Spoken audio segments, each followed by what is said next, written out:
The hot Montana sun beat down mercilessly as Archer Lawson spotted what appeared to be a bundle of cloth on the dusty road ahead. Squinting against the glare, he pulled back on the reins of his chestnut stallion, Maverick.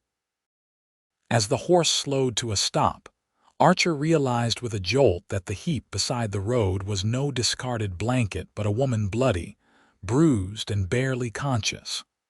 "Whoa there, boy," he murmured to Maverick as he dismounted, his boots hitting the dry earth with a thud.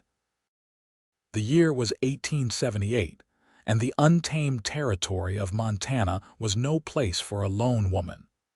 Archer approached cautiously, his hand instinctively moving to the revolver holstered at his hip. The woman stirred slightly as his shadow fell across her face. Her dress, once a fine cornflower blue, was torn and stained with dirt and blood. A nasty gash marred her forehead, and her right arm lay at an unnatural angle. Despite her condition, Archer couldn't help but notice her delicate features and the rich auburn hair that had partially escaped from what must have once been an elegant updo. "Madam," he called softly, kneeling beside her, "can you hear me?" Her eyelids fluttered open to reveal eyes the color of warm honey. She tried to speak, but only a pained whimper escaped her parched lips. "Don't try to talk," Archer said, quickly assessing her injuries. "I'm going to help you." He reached for his canteen and gently lifted her head, bringing the water to her lips. She took a small sip, coughed, and then drank more eagerly. "Thank you," she managed in a raspy whisper. They took everything."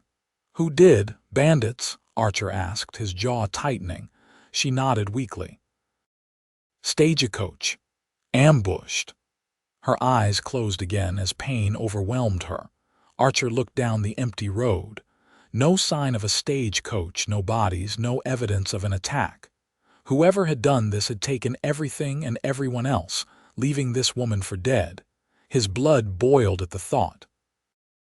"What's your name, madam?" he asked. "Temperance," she whispered. "Temperance Ellis, Miss Ellis, I'm Archer Lawson. I've got a cabin about 3 hours' ride from here. I can get you patched up there." Her eyes flew open in alarm. "No, please, home. I need to get home. My father." "Denver City." Her voice broke as tears slipped from her eyes. Archer hesitated. Denver City was at least 10 days' ride from their current location, maybe longer with an injured woman, but something in those honey-colored eyes made him nod resolutely. "All right, Miss Ellis." "I'll get you home or die trying," he vowed, the words escaping his lips before he could consider their weight. Relief washed over her face before unconsciousness claimed her once more. Archer worked quickly, tearing strips from his spare shirt to bind her wounds. The arm was definitely broken, and he fashioned a crude splint using sticks and more fabric. Her head wound had stopped bleeding but would need proper cleaning and stitching soon. He carefully lifted her onto Maverick, climbing up behind her and cradling her limp form against his chest. The sensation of holding a woman after so many years of solitude was foreign yet oddly comforting. "Easy does it, Maverick," he murmured as they set off at a gentle pace toward his cabin. "We've got precious cargo now." As they rode, Archer contemplated the woman in his arms and the promise he'd just made. He was no knight in shining armor, just a man running from his own ghosts. For the past 5 years, he'd kept to himself in his remote cabin, hunting, trapping, and avoiding the complications that came with other people. His former life as a deputy marshal in Kansas seemed like someone else's story now. Yet here he was, rushing headlong back into the world of people and problems, all because of a half-dead woman with honey eyes. Denver City was far, and the journey would be fraught with dangers, hostile Indian territories, more bandits, the harsh wilderness itself. Archer set his jaw firmly. He'd made a promise, and he intended to keep it. "We're going to make it," he whispered to the unconscious woman. "I'll get you home." By late afternoon, Archer's cabin came into view, a solid structure of logs and stone nestled against the foothills of a mountain range. A small corral and barn stood to one side, and a creek bubbled nearby, providing fresh water year-round. He dismounted carefully, lifting Temperance in his arms. She felt small and fragile against him, this woman who had somehow survived what must have been a brutal attack. Inside the cabin, he gently laid her on his bed and set about gathering supplies. He had some medical knowledge from his days as a deputy, tending to bullet wounds and knife gashes when the town doctor was unavailable. Heating water over the fire, he cleaned her wounds with careful hands. The gash on her forehead required 5 stitches, which he performed with a steady hand and a needle sterilized in whiskey. Her arm was more challenging, but he managed to set the bone as best he could, splinting it properly with pieces of wood and strips of cloth. Throughout his ministrations, she remained mercifully unconscious, only occasionally moaning in pain. When he'd done all he could for her injuries, he hesitated at the state of her torn and bloodied dress. Propriety warred with practicality as he considered what to do. Finally, he selected one of his clean shirts, and with eyes averted as much as possible, removed her ruined garment and dressed her in his oversized clothing. He tucked her beneath his blankets and placed a cool cloth on her forehead to combat the fever that had begun to rise. "Rest now," he murmured, though he knew she couldn't hear him. "Tomorrow we figure out our next steps." Archer spent the night in a chair beside the bed, dozing fitfully, waking at her every sound to check her condition. By dawn, her fever had broken and some color had returned to her cheeks. He was brewing coffee when she finally opened her eyes properly. "Where am I?" Her voice was clearer now, though still weak. "My cabin," Archer replied, approaching with a cup of water. "You've been unconscious since yesterday." Temperance accepted the water gratefully, wincing as she tried to sit up. Archer moved quickly to help her, supporting her back with a gentle hand. "Thank you," she said, taking in her surroundings with cautious eyes. "You're the man from the road." "Archer," he nodded, surprised she remembered. "Archer Lawson. And you're Temperance Ellis from Denver City." "You remembered too," she said with the ghost of a smile that transformed her face, hinting at a beauty that pain and exhaustion couldn't fully obscure. "Hard to forget a name like Temperance," he said, a slight smile tugging at his usually solemn lips. "How are you feeling?" "Like I've been trampled by a herd of wild horses," she admitted, gingerly touching the bandage on her forehead. "But alive, thanks to you." "Do you think you can eat something? I've got some broth warming." She nodded, and he brought her a bowl of rabbit broth he'd prepared, helping her to hold it when her injured arm made the task difficult. "I remember you said something about taking me to Denver," she said after finishing half the broth. "Is that still your intention?" Archer studied her for a moment. "I made a promise, didn't I? But you need to heal some before we can travel. Denver's a long way from here." "How long?" 10 days at least, probably longer given your condition."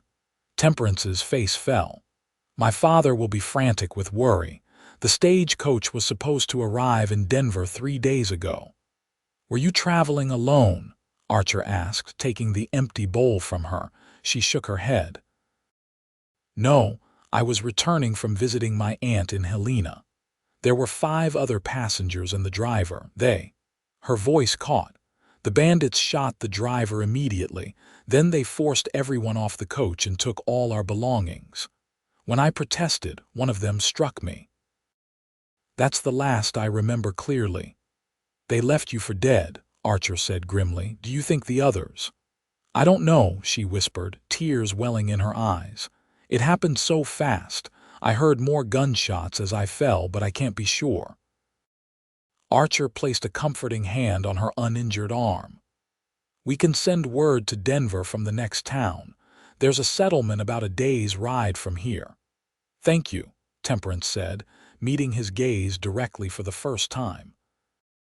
Something in those honey-colored eyes made Archer's heart skip a beat, a sensation he hadn't felt in years.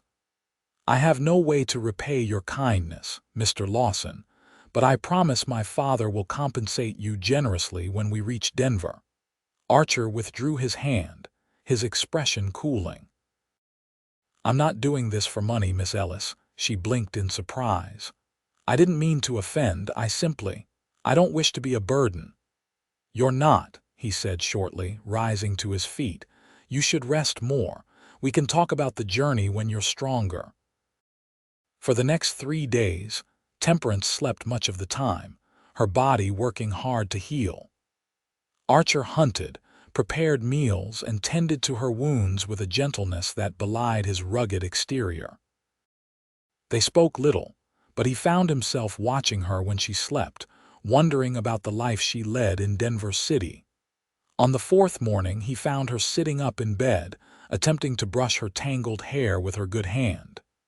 "Here," he said, surprising himself as he took the brush from her. "Let me help." Temperance hesitated only briefly before turning her back to him. Archer began to work the brush through her long auburn tresses, careful not to tug at the knots. "My mother used to do this for me," she said softly, "before she died." "I'm sorry," Archer replied, his hands moving rhythmically through her hair. "When did you lose her?" "When I was 16. Influenza. My father never remarried." "And how old are you now?" he asked, realizing he had no idea of her age. 22, she answered. "And you, Mr. Lawson?" 31, he said. "And I think after all this, you might as well call me Archer." She glanced over her shoulder at him, a small smile playing on her lips. "Then you must call me Temperance." The intimacy of the moment wasn't lost on either of them. In this remote cabin, conventional social rules seemed far away and unimportant. "Temperance," he said, testing the name on his tongue. "It suits you, does it?" She laughed softly. "Most find it too old-fashioned or severe." "It has strength," he said, finishing with her hair. "Like its owner." Their eyes met, and for a moment, something unspoken passed between them. Then Archer cleared his throat and stepped back. "I think you're healing well enough to travel soon," he said, changing the subject. "Perhaps in another day or two." "I'd like to try walking today," Temperance declared. "I've been in this bed long enough." With Archer's assistance, she rose shakily to her feet. She was still wearing his shirt, which hung to her knees, and Archer was acutely aware of her bare legs beneath the fabric. He'd managed to wash her stockings and undergarments, hanging them discreetly to dry when she was asleep, but her ruined dress was beyond salvaging. "I'll need to find you something more suitable to wear for travel," he said, as she took tentative steps around the cabin. "We can stop at the settlement I mentioned. They'll have a general store where we can purchase supplies and clothing." "I have no money," Temperance reminded him, gripping his arm for balance. "The bandits took everything." "I have enough," Archer said simply. "We'll manage." That afternoon, Archer brought in a wooden tub and heated water for Temperance to bathe. He set it up behind a makeshift screen of blankets for privacy and left her to it, heading outside to give her space. The sound of water splashing inside sent his imagination in directions he tried firmly to suppress. This woman was his responsibility, nothing more a wounded traveler he was helping to return home. Yet as he chopped wood with more vigor than necessary, Archer couldn't deny the strange effect Temperance was having on him. For years, he'd avoided people, especially women, content in his solitary existence. But something about Temperance Ellis was cracking the walls he'd built around himself. When he returned to the cabin later, Temperance was dressed in his spare shirt and trousers, the legs and sleeves rolled up to accommodate her smaller frame. She'd managed to fashion a belt from a piece of rope, and with her hair braided neatly, she looked almost comfortable in the masculine attire. "Feel better?" he asked, setting down the armload of wood, Immensely, she sighed. Though I'm afraid I've used up most of your clean clothing, Archer smiled. I don't mind. It suits you better than me anyway. I doubt that very much, she laughed, and the sound warmed him unexpectedly. But thank you for the compliment.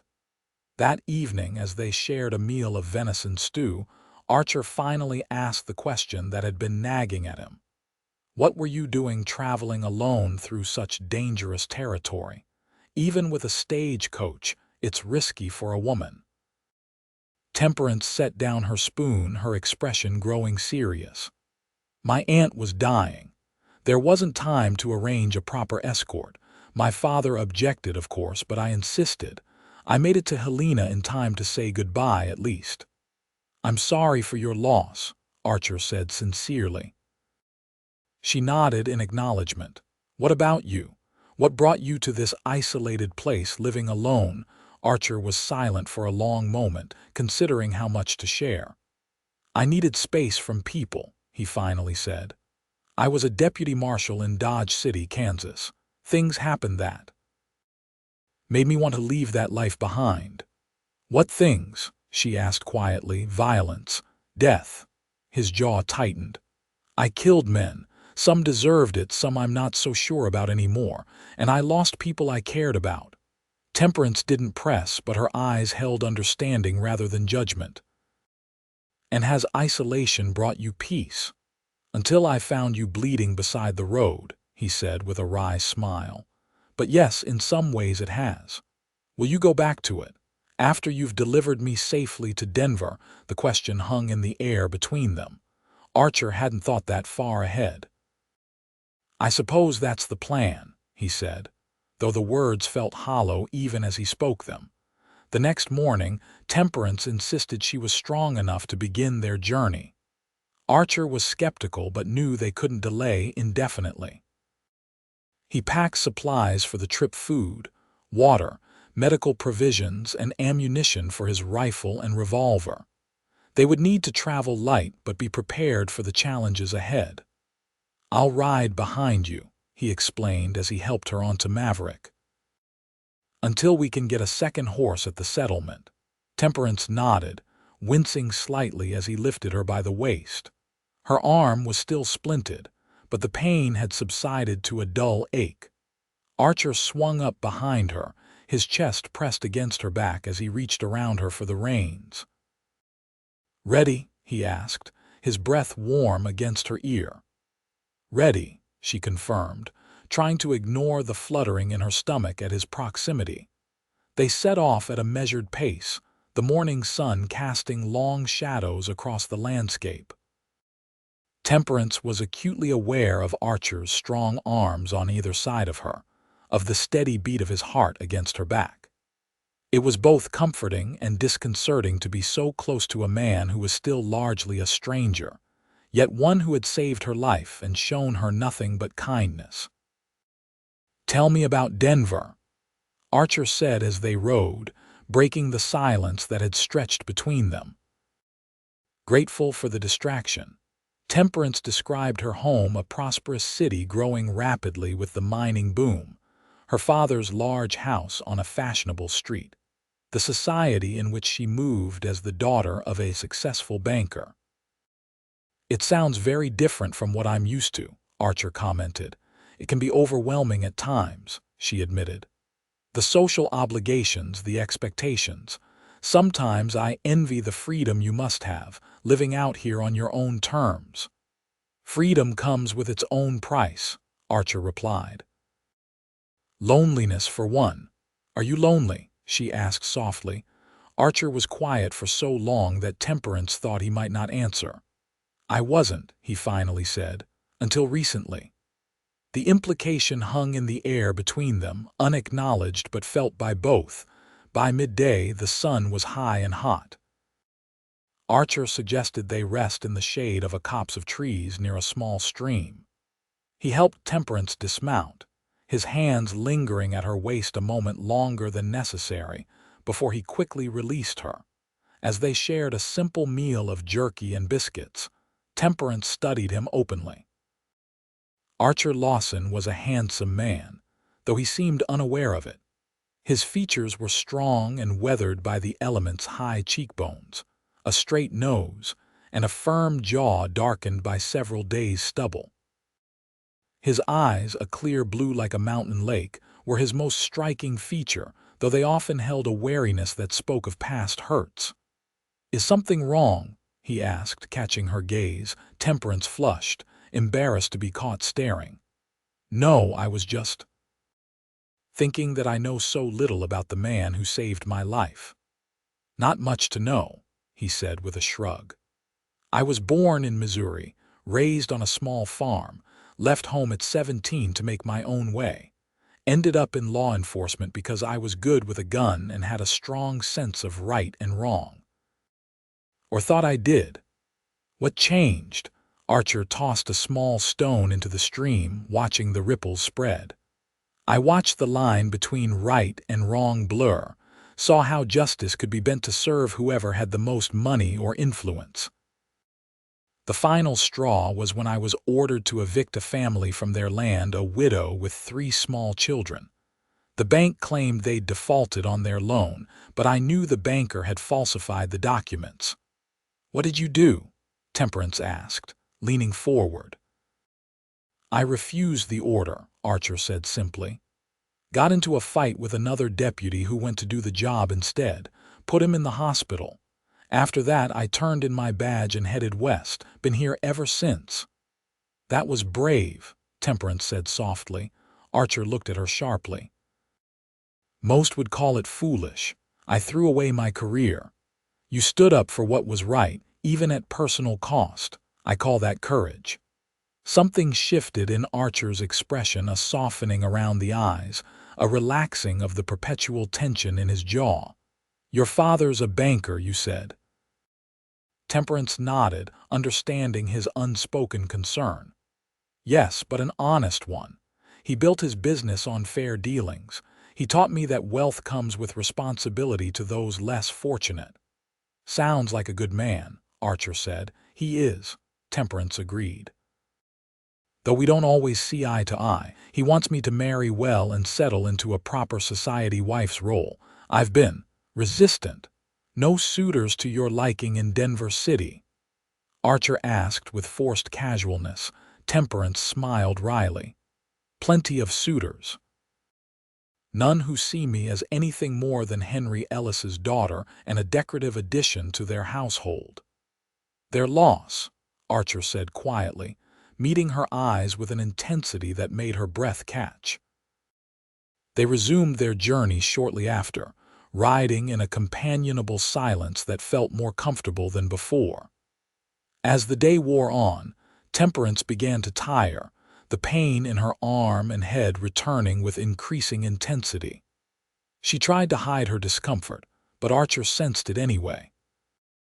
"We'll stop for the night soon," he promised. "The settlement is still a few hours' ride. We'll reach it tomorrow." They made camp in a sheltered hollow as the sun began to set.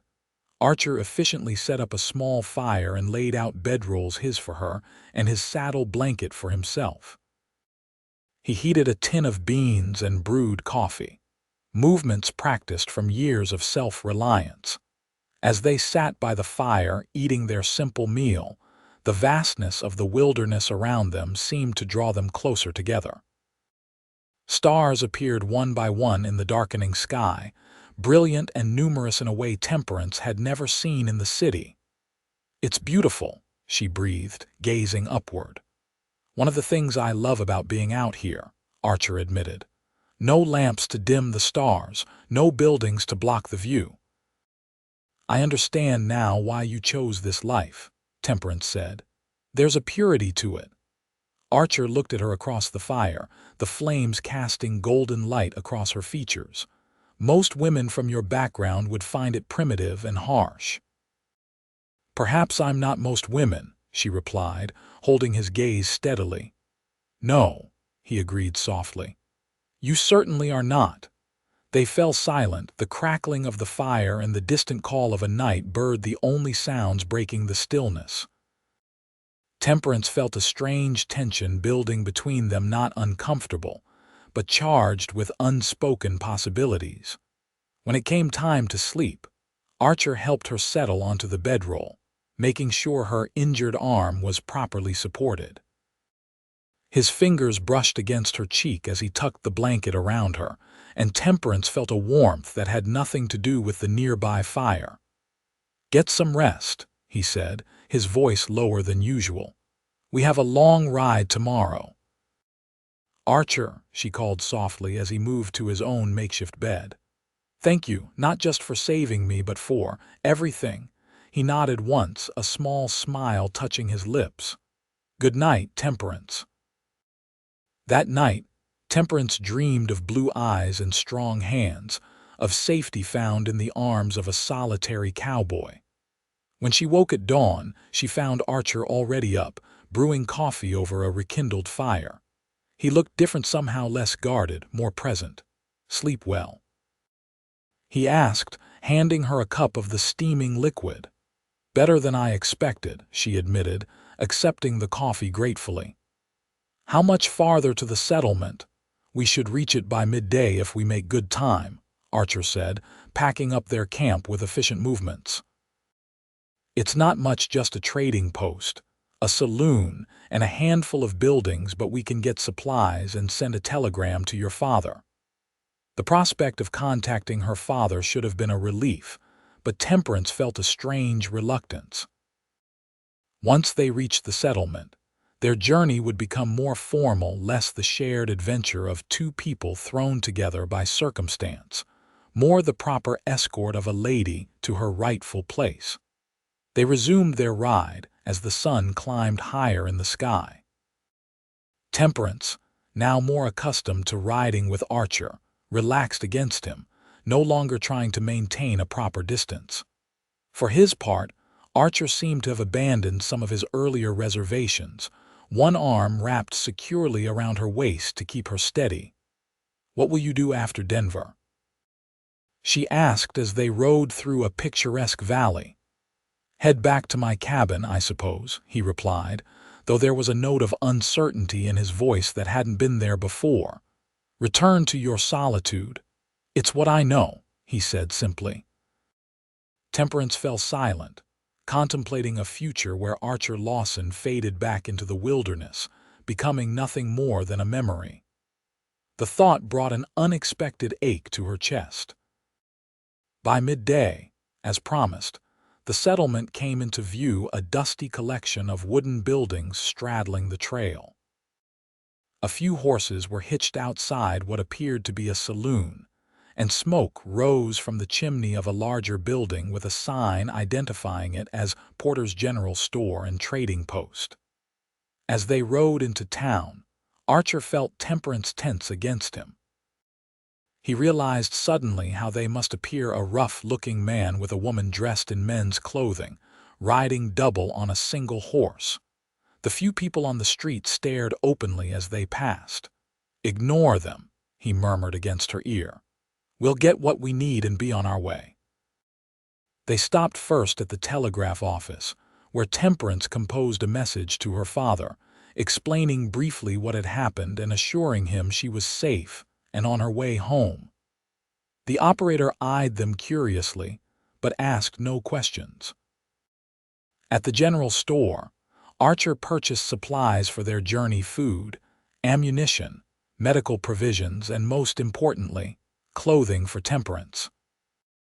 The selection was limited, but she was able to find a simple dress that would suffice until they reached a larger town where more options might be available.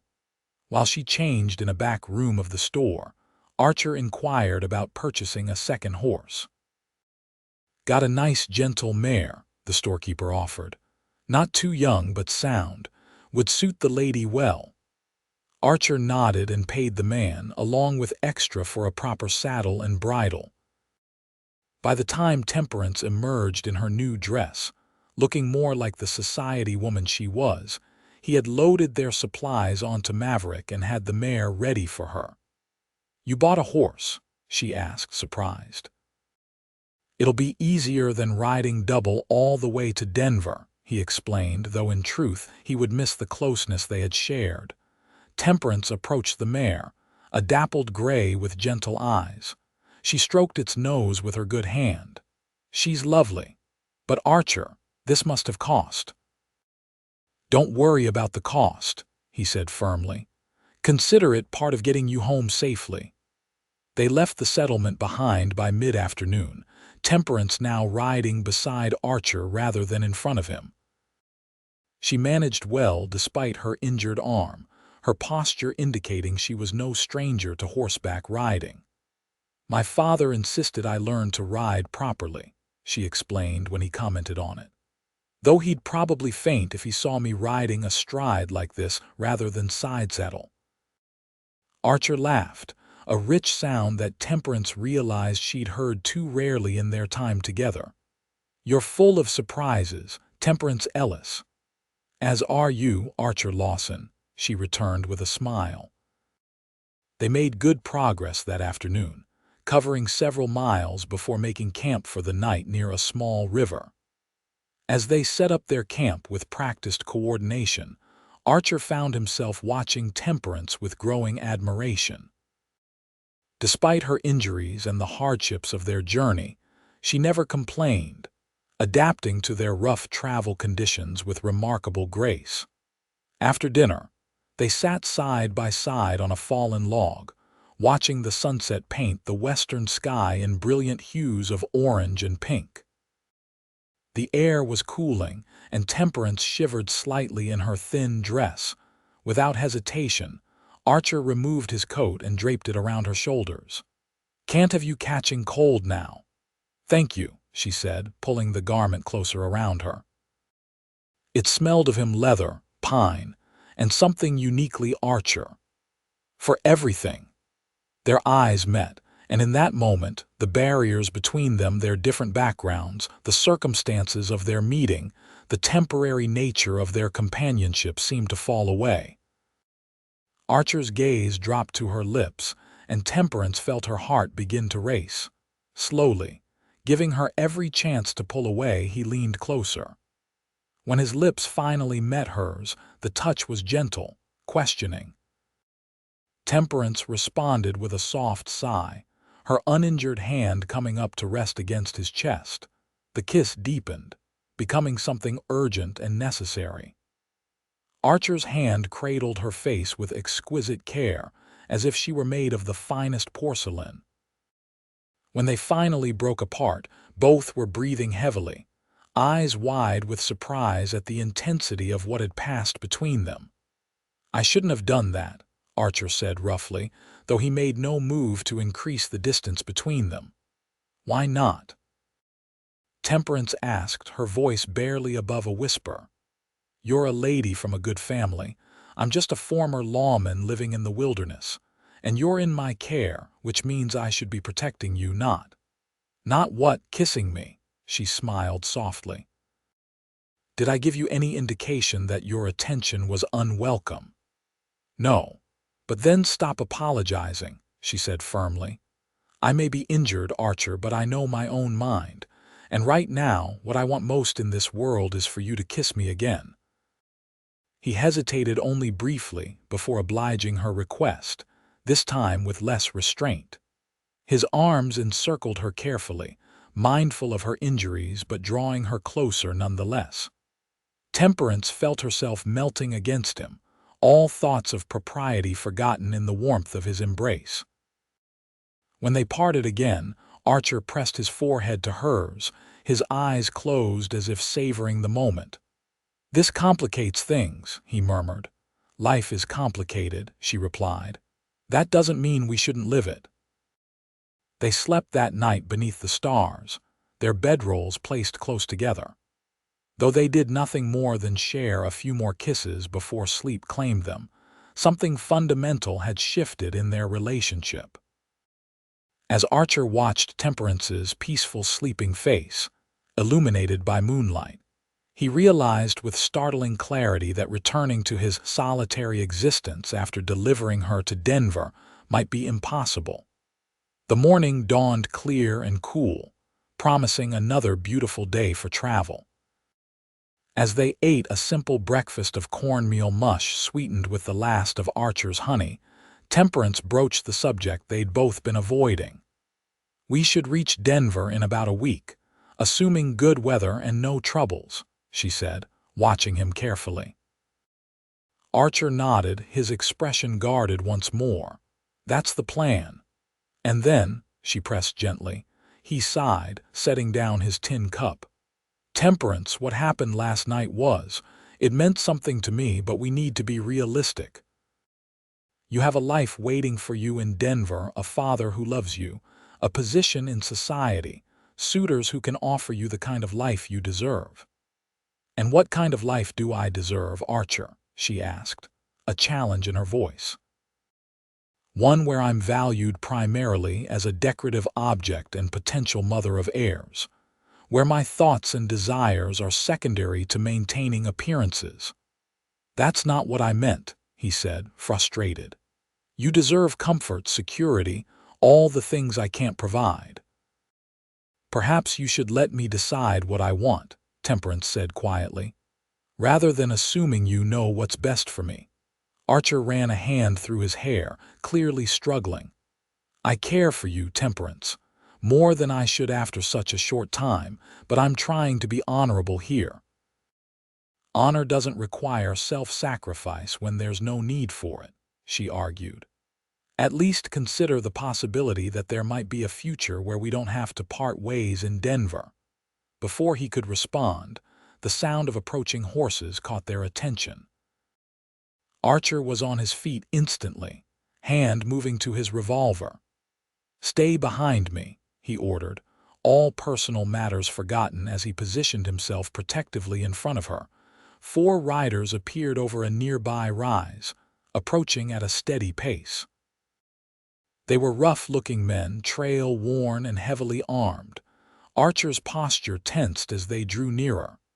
"Morning, folks," called the leader, a stocky man with a thick beard and calculating eyes. "Fine day for traveling." "Morning," Archer replied cautiously, his hand still near his weapon. "Can we help you, gentlemen?" The leader's gaze shifted to Temperance, who stood slightly behind Archer, and a slow smile spread across his face. "Well now, what have we here? A lady traveling with just one escort. That seems mighty risky in these parts." "We're managing fine," Archer said coolly. "Now, if you'll excuse us, we need to be on our way." "No rush," said one of the other men, a thin fellow with a pockmarked face. "We're just being neighborly, making sure the lady is safe and all." Temperance felt a chill run down her spine at the way the men were looking at her. These weren't simply rough travelers, they had the predatory air of men who took what they wanted without regard for others. "I appreciate your concern," she said with as much dignity as she could muster. "But as you can see, I am perfectly safe with my husband." The word husband seemed to hang in the air, surprising both her and Archer. He recovered quickly, however, stepping closer to her and placing a protective arm around her shoulders. "That's right," he agreed, his voice hard. "My wife and I would like to continue our journey now." The leader's eyes narrowed as he studied them. "Funny, don't see no wedding rings, and the lady's riding her own horse. Most husbands and wives I know share a mount when traveling." "My wife was injured," Archer explained, his patience clearly wearing thin. "Riding separately is easier on her wounds. Now, is there something specific you wanted, or are you just passing through?" The 4 men exchanged glances, some silent communication passing between them. Finally, the leader shrugged. "Just passing through. Thought we might share your fire for a spell, but seems like you're eager to be on your way." "No offense meant." "None taken," Archer replied, though his stance remained alert and ready.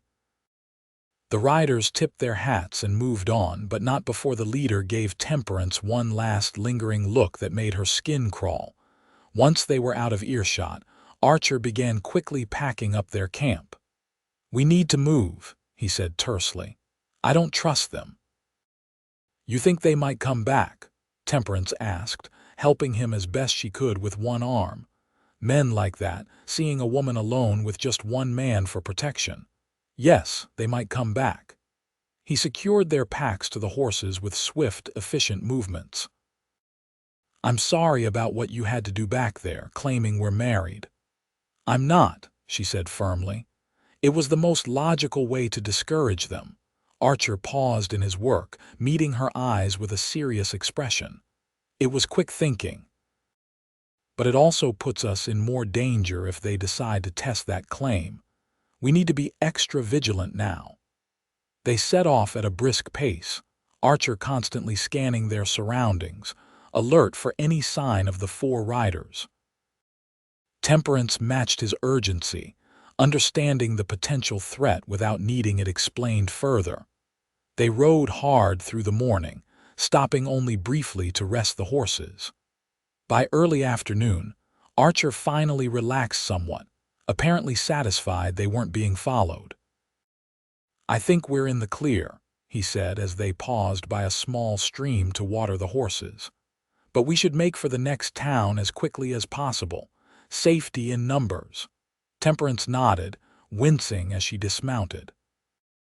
The long ride had aggravated her injuries, and she couldn't quite suppress a small gasp of pain as her feet touched the ground.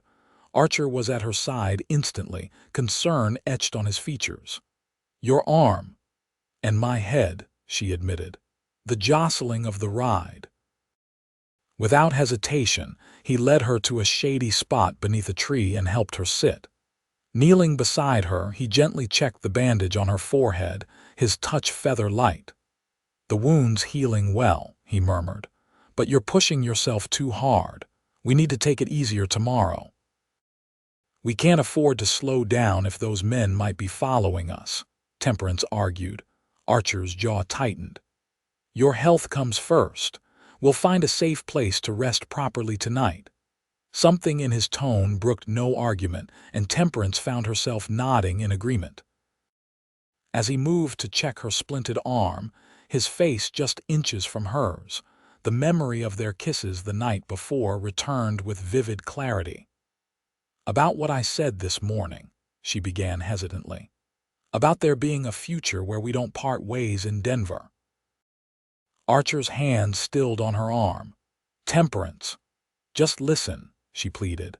"I know it seems sudden, perhaps it is, but these past days with you have shown me a different kind of life, one with real purpose and connection, not just social obligations and appearances. You've treated me as an equal, valued my thoughts and capabilities. That's rare in my experience with men. Your father would never approve of someone like me," Archer said quietly. "My father wants my happiness above all else," she countered. "Once he meets you, sees the kind of man you are." Archer shook his head, rising to his feet. "The kind of man I am is a drifter, Temperance, a former lawman with blood on his hands. That's not the kind of son-in-law a banker dreams of." "So you won't even consider it?" she asked, hurt evident in her voice. "You'll just deliver me to Denver and ride away without looking back?" He turned to face her, his expression tormented. "That's not. I didn't say I want to leave you, but I'm trying to be realistic about what's possible." "Possibilities are what we make them, Archer," Temperance said softly. "All I'm asking is that you keep your mind open until we reach Denver. Meet my father, let him get to know you, then decide if you truly believe there's no future for us." After a long moment, Archer nodded. "That's fair. I can do that much." Relief washed over her. It wasn't a promise of forever, but it was something, a willingness to at least explore what might be possible between them. They resumed their journey with renewed purpose, both more aware than ever of the other's presence. As the afternoon wore on, the landscape began to change, the open prairie giving way to more rugged terrain with scattered stands of trees and rocky outcroppings. "There should be a town about 2 hours' ride ahead," Archer said, consulting a worn map he'd pulled from his saddlebag. "Cedar Ridge. Small, but they'll have a proper inn where you can rest in a real bed tonight." The prospect of a bed, even a lumpy-in mattress, sounded heavenly to Temperance after days of sleeping on the hard ground. Her body ached from the rigors of travel, and her injured arm throbbed persistently. They reached Cedar Ridge just as the sun was beginning to set, casting long shadows across the main street of the modest settlement.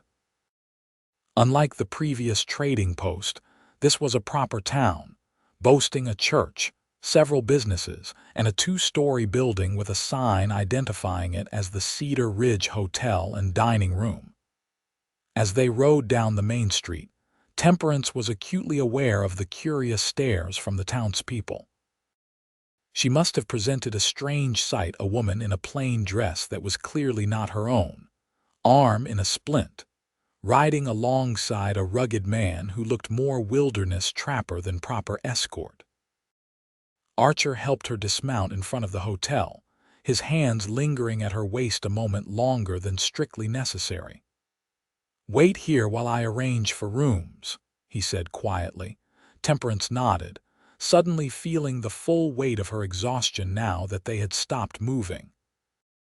She leaned against her mare, stroking the animal's neck absently as she waited.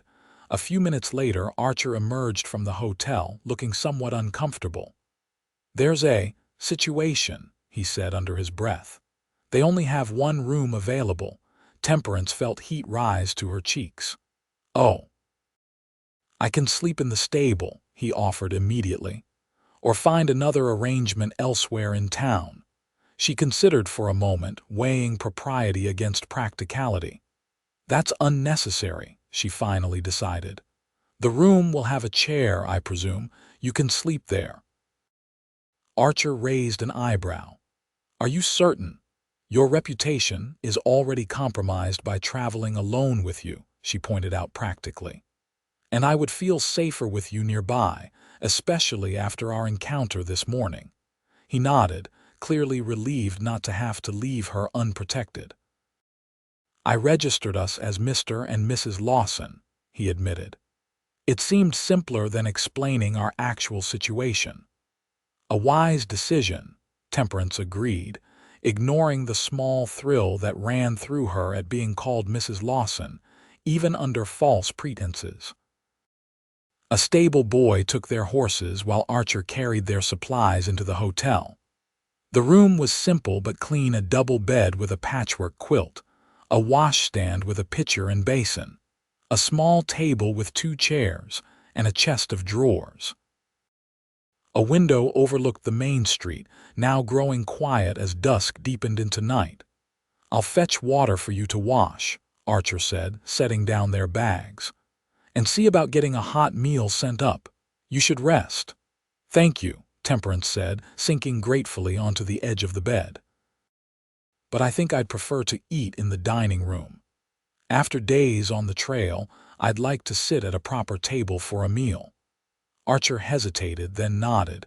"If you feel up to it, I'll ask the innkeeper when dinner is served while I get the water." When he returned with a steaming pitcher, Temperance had removed her boots and was attempting to brush her hair one-handed, with limited success. "Let me help," he offered, taking the brush from her as he had done before. As he worked the brush through her auburn tresses, Temperance closed her eyes, savoring the gentle attention. There was something incredibly intimate about this simple act of care, perhaps even more so than their kisses by the firelight. "Dinner is served until 8, Archer told her as he finished. "That gives you time to rest a bit if you'd like." "I think I will," she agreed, feeling herself sway slightly with fatigue. Archer helped her lie down, removing the splint temporarily to allow her arm to rest more comfortably. "I'll wake you in an hour," he promised, his voice soft as he drew the quilt over her. Temperance was asleep almost instantly, the comfort of a real bed overwhelming after days of hard travel. When Archer woke her as promised, she felt refreshed and ready to face the prospect of dining in public. She did her best to make herself presentable, washing her face and hands in the basin and arranging her hair as neatly as possible with Archer's help. The dress she wore was plain but clean, and though she lacked the accessories and grooming aids she was accustomed to, Temperance found she cared less about such things than she once had.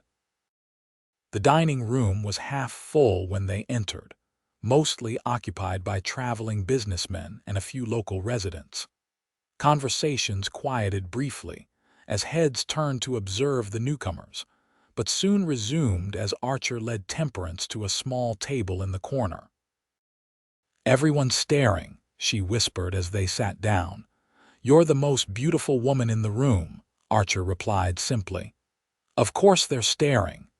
Despite her disheveled appearance and injuries, his words warmed her. She wasn't accustomed to such straightforward compliments. The men in her social circle tended toward flowery, practiced flattery that meant little. They ordered a hearty meal of roast beef, potatoes, and fresh bread luxuries after days of trail food. As they ate, Temperance found herself studying Archer anew in this more civilized setting. He was clearly uncomfortable with the scrutiny of others, his shoulders tense and movements more guarded than they had been in the wilderness. Yet there was an innate dignity to him that transcended his rough appearance. "You mentioned your father was a banker," Archer said, obviously trying to make conversation appropriate to their surroundings. "Has he always been in that profession?" Temperance nodded. "He started as a clerk in an Eastern bank, saved carefully, and eventually moved west to start his own establishment. Denver was barely more than a mining camp when he arrived, but he saw its potential." "A man of vision," Archer commented. "And your mother, what was she like?" "Beautiful," Temperance said softly, memories washing over her. "Gentle but strong in her own way. She was from a good Boston family, but she embraced the challenges of frontier life for my father's sake. She taught me to read, to appreciate music and art, but also to be practical and resilient." "She sounds remarkable," Archer said. "I see where you get it from." Temperance smiled, touching his hand briefly. "What about your parents, simple folk?" he replied, his expression softening at the memories. "My father worked our small farm from sunrise to sunset every day of his life. Never complained, never wanted more than what he had. My mother was similar, hardworking, honest, devoted to her family. They didn't have much, but what they had they shared generously." "Are they still living?" Archer shook his head. "Both passed within a year of each other, about 6 years ago. Influenza took my mother and my father. I think he just couldn't bear to live without her." "I'm sorry," Temperance said sincerely, understanding all too well the pain of such loss. "It was their time," Archer said philosophically. "They lived good lives, true to themselves and each other. Can't ask for much more than that." As they finished their meal, Temperance noticed a piano in the corner of the room, currently unattended. "Do you think anyone would mind if I played?" she asked, nodding toward the instrument. Archer looked surprised. "You play?" "It was considered an essential accomplishment for young ladies in my circle," she explained. "Though I actually came to love it for its own sake, not just as a social grace." He gestured toward the piano. "I'd like to hear you play." Temperance approached the instrument somewhat hesitantly, aware of curious glances from the other diners. The innkeeper appeared at her side, a friendly man with ruddy cheeks. "You're welcome to play, madam," he assured her. "Brings a touch of culture to our humble establishment." Thanking him, Temperance seated herself at the piano, flexing her fingers experimentally. Her injured arm would limit her somewhat, but she could manage simpler pieces. She began with a gentle nocturne, letting the music flow through her fingers and fill the now quiet dining room. As she played, she was aware only of the music and of Archer's intense gaze from across the room. When she finished, there was a moment of appreciative silence before the other diners broke into applause. Blushing slightly, Temperance returned to their table. "That was beautiful," Archer said, genuine admiration in his eyes. I've never heard anything like it. Thank you, she said, pleased by his reaction. Music has always been a solace for me. After dinner, they returned to their room, the awkwardness of their shared accommodations now more apparent in the intimate confines. Archer immediately moved to make himself a bed of sorts using spare blankets and one of the chairs. You don't have to sleep like that, Temperance said impulsively. The bed is large enough for both of us. We can place pillows between us if it would make you more comfortable. Archer looked genuinely shocked. Temperance, that would be highly improper. More improper than sharing a room at all, she challenged with a small smile. I trust you, Archer. And I'd rather you got a decent night's rest than suffered in that chair. He hesitated, clearly torn between propriety and practicality. Are you certain? I am, she said firmly. Now help me with this splint so I can prepare for bed. Archer assisted her with the same gentle care he'd shown since finding her on the road, rebinding her arm after she'd washed and prepared for the night. Temperance used the privacy screen in the corner to change into her nightgown, another purchase from the general store. Simple, but serviceable. When she emerged, Archer had removed his boots and outer shirt but remained otherwise fully dressed, clearly uncomfortable with the situation despite her assurances. He had already arranged pillows down the middle of the bed, creating a symbolic barrier between what would be her side and his. Temperance couldn't help but smile at his consideration. You're a gentleman, Archer Lawson, despite what you may think of yourself.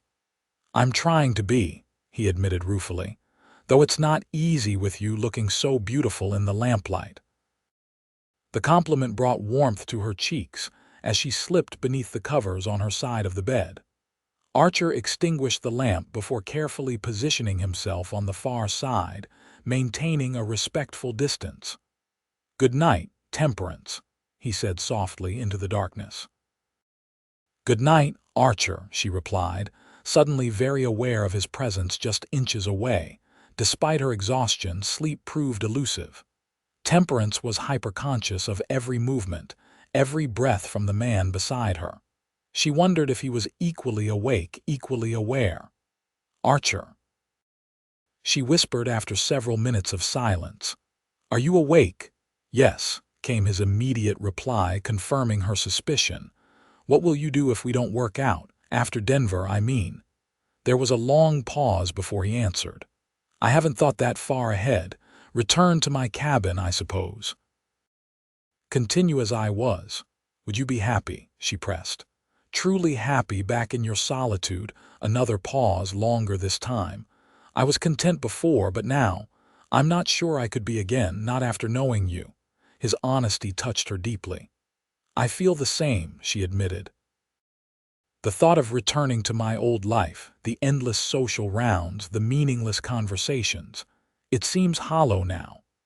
Temperance, Archer said, his voice low and serious in the darkness. I don't want to take you away from the life you're accustomed to. I have nothing to offer you but myself. That's all I want, she whispered. Just you, Archer. The man who found me wounded and promised to get me home or die trying. The man who's shown me nothing but kindness and respect. The man I'm falling in love with. The words hung in the air between them, a declaration that couldn't be taken back. Temperance held her breath, waiting for his response. Slowly, Archer's hand found hers across the pillow barrier. I think I started falling for you the moment you opened those honey-colored eyes and looked at me, he confessed. But I've been fighting it, telling myself it couldn't work, that you deserve better. There is no better than a good man with a true heart, Temperance said firmly, squeezing his hand. Everything else is just trappings. In the dim moonlight filtering through the curtains, she could just make out his profile as he turned toward her. The pillow barrier suddenly seemed ridiculous, a flimsy physical representation of the social barriers they'd both been hiding behind. With her good arm, Temperance reached out and removed the pillow between them. Archer remained still, watching her, waiting for her to make the next move. "Hold me," she whispered. "Just hold me tonight." Without hesitation, he opened his arms to her, and she moved into his embrace, her head resting against his chest where she could hear the steady beat of his heart. His arms encircled her carefully, mindful of her injuries but drawing her close nonetheless. "Is this proper enough for you, Mr. Lawson?" she teased gently. He chuckled, the sound rumbling beneath her ear. "Not in the slightest, Miss Ellis, but I find I don't care nearly as much as I should." They lay together in comfortable silence, the simple comfort of human connection more powerful than either had anticipated. Eventually, Temperance felt herself drifting toward sleep, secure in Archer's embrace.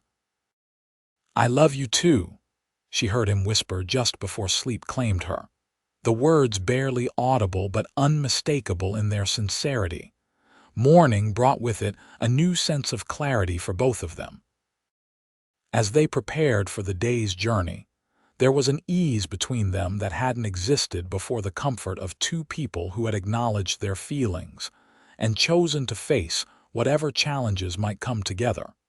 Over breakfast in the hotel dining room, they discussed their plans.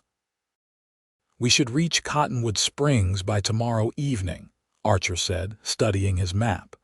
"It's a larger town, we can rest there properly and perhaps find you some more suitable clothing." "And from there?" Temperance asked. "Another 5 days to Denver, if the weather holds and we encounter no further troubles." 5 more days together before they would face the reality of her father, her social position, all the external forces that might work to separate them. Temperance reached across the table, taking Archer's hand in hers. "Whatever happens in Denver," she said firmly, "I want you to know that my feelings won't change. I meant what I said last night." Archer's fingers tightened around hers, as did I. "But Temperance, we need to be prepared. Your father may forbid our relationship entirely. Then we'll find another way," she said with determination. "I'm of age. I can make my own decisions. Even if it means giving up your comfortable life, your inheritance, possibly even your relationship with your father." Temperance considered the question seriously. "I hope it won't come to that, but yes, if necessary. Some things are worth sacrificing for." Archer looked at her with a mixture of admiration and concern. "Let's hope it doesn't come to that. I'd rather win your father's approval than force you to choose between us." They left Cedar Ridge after breakfast, the morning sun promising another fine day for travel. As they rode, Temperance found herself observing Archer with new eyes, noticing the competent way he handled his horse, the alertness with which he surveyed their surroundings, the quiet strength in his posture. He was everything the men in her social circle were not: genuine, capable, without pretense or false charm. Around midday, they paused to rest in the shade of a large cottonwood tree beside a small stream. As Archer refilled their canteens, Temperance noticed dust on the horizon behind them. "Archer," she called, pointing. "Riders." He was instantly alert, shading his eyes to better see the approaching figures. 3, maybe 4, he said tersely. "Could be nothing. Could be trouble." "The men from yesterday?" Temperance asked, fear constricting her throat. "Possibly." "Let's not wait to find out." He moved quickly, helping her mount and gathering their belongings with efficient haste. They set off at a brisk pace, not galloping but moving steadily faster than they had been. Archer repeatedly glanced over his shoulder, his expression growing more concerned each time. "They're gaining on us," he finally admitted. "And they're definitely following, not just heading in the same direction." "What do we do?" Temperance asked, trying to keep her voice steady. Archer's eyes scanned the landscape ahead, looking for options. "There's a stand of trees about half a mile ahead. We'll make for that, try to lose them in the cover." They urged their horses to greater speed, Temperance wincing as the motion jostled her injured arm. The trees grew closer, promising potential safety, but the riders behind them were definitely gaining ground. Just as they reached the edge of the small forest, Archer's keen ears caught the sound of running water. "This way," he directed, leading them deeper among the trees toward the source of the sound. They emerged at the bank of a fast-flowing river, perhaps 30 feet across. Archer quickly assessed the situation, eyes measuring the distance to the other side. "We need to cross," he decided. "The water will hide our tracks." "Archer, I don't know if I can," Temperance began, eyeing the rushing current with trepidation. "You can," he assured her. "I'll go first. You follow right behind me, keeping your horse on the upstream side of mine. The current's strong but not dangerously so. The horses can handle it." Without waiting for further discussion, he urged Maverick into the water. The stallion entered cautiously, then began to swim powerfully across the current. Temperance took a deep breath and followed, her mare nickering nervously but obeying her guidance. The cold water swirled around them as the horses swam, Temperance holding tight to the saddle with her good arm, trying to keep her splinted arm above water. The current was stronger than it had appeared from the bank, pushing them downstream as they crossed. Halfway across, Temperance heard shouting from the bank behind them. Glancing back, she saw the riders emerging from the trees, their pursuit confirmed. "Keep going," Archer called back to her, his voice barely audible over the rushing water. "Don't look back." They reached the far bank safely, the horses scrambling up onto dry land with relieved snorts. Without pausing to rest, Archer led them into the thick forest on this side of the river, following a game trail that wound through the underbrush. "Did they follow us across?" Temperance asked breathlessly as they pushed deeper into the woods. "One started to," Archer replied, keeping his voice low. "The others seemed hesitant. We've bought some time at least." They continued through the forest for nearly an hour, taking a circuitous route that doubled back on itself several times to confuse any pursuers. Finally, Archer deemed it safe to stop and rest, finding a small clearing where a fallen tree provided seating. "We should be safe now," he said as they dismounted. "Even if they crossed the river, they'd have a hard time tracking us through these woods." Temperance sank onto the log, suddenly aware of how wet and cold she was. Her dress clung to her uncomfortably, and her splint had been soaked despite her efforts to keep it dry. Noticing her discomfort, Archer immediately set about making a small, smokeless fire. "We need to get you warm and dry that splint," he explained. "It's not safe to linger here long, but a brief stop is necessary." As the fire began to catch, he removed his coat, somehow still relatively dry, and draped it around her shoulders. "Your arm first," he said, kneeling before her to carefully unwrap the sodden bandages. His hands were gentle as he examined the healing break, rewrapping it with dry bandages from his pack, and fashioning a new splint from branches he collected nearby. Throughout his ministrations, his face was a mask of concentration, revealing nothing of his thoughts. "What are you thinking?" Temperance asked softly. Archer looked up, meeting her gaze with troubled eyes. "That I've put you in danger, again. I should never have let those men see us together yesterday." "This isn't your fault," she insisted. "None of it is. You've done nothing but protect me from the moment you found me." "Not well enough," he said grimly.